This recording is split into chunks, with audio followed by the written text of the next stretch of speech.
today with me are Sherry Willis and Christy Morgan, our challenge teachers, to talk about everything that challenge offers our students. Well, in the challenge program, we have found out that a lot of students think differently.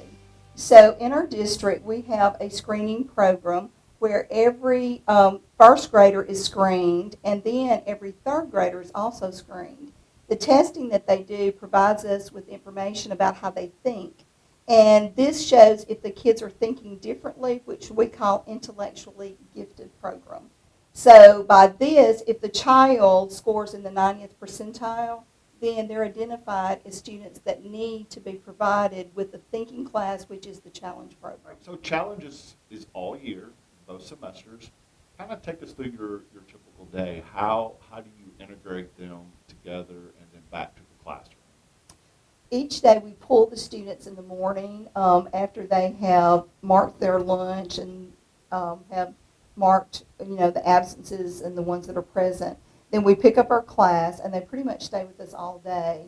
And in the room, they have like a morning meeting time where they get to talk about things that they're interested in. And then in my class, we read AR books. And this is, Challenge is not just a program that's individual. It works with the classroom teacher. So we're reading AR books, and then the kids get to take a test. And then we divide up into centers. And in these centers, some of them are going to be doing divergent thinking. They may be doing research. They may be doing a keynote on something that they've learned to present to the class. And then it also always incorporates some type of art project that they're doing also. So the typical day, they're working on center time, and then they have enrichment time where they have time to actually pursue things that they're interested in, where they can do further research. And this goes along with that self-expression that we were talking about.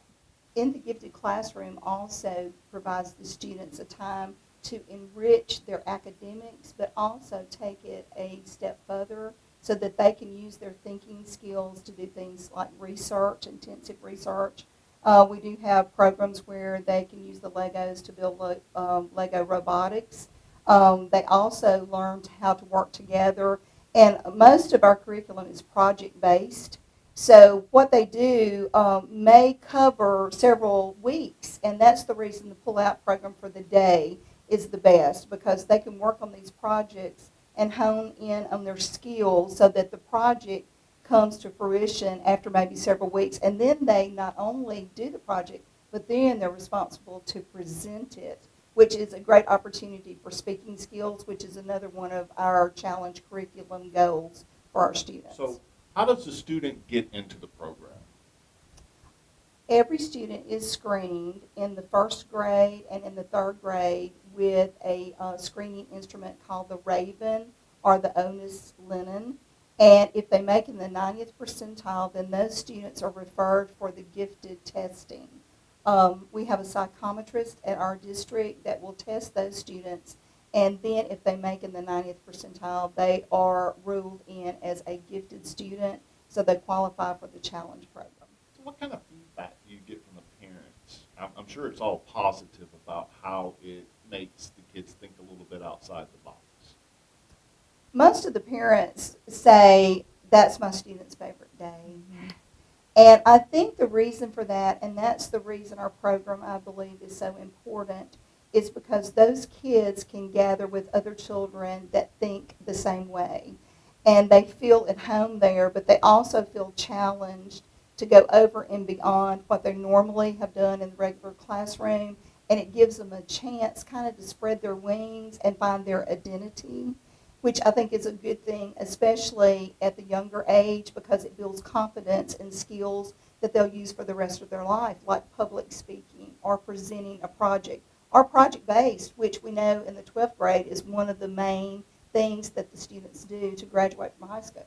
So as teachers, kind of give us some examples of your favorite things over the years that you guys have been able to do and see with the kids and teach with the kids.